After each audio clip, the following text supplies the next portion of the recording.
বাইরে ক্রিস্পি, ভেতরে একদম নরম রেস্টুরেন্ট স্টাইল ভাটুরা, তাও আবার ইস্ট ছাড়া।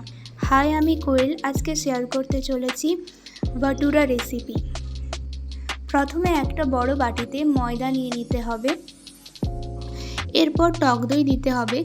টক দই দিলে ভাটুরা ভেতর থেকে একদম সফট হয়। এরপর কিছুটা সাদা তেল দিয়ে দেব। এরপর একে একে চিনি, মিল্ক পাউডার, নুন আর বেকিং পাউডার দিয়ে দিতে হবে।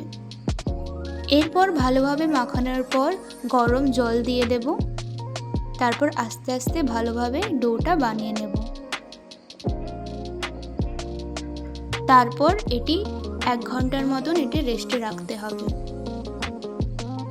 এরপর কড়াইতে তেল গরম করে একে একে ভাটুরাগুলো দিয়ে দেব এবং ভাটুরাটা ফুলে উঠলে তারপর এটা উল্টে দিতে হবে। তারপর দুপাশ সোনালি করে ভেজে নিতে হবে। গরম গরম ভাটুরা চানা মশলা আর আলুর তরকারির সাথে সার্ভ করো, একদম বেস্ট কম্বিনেশন হবে।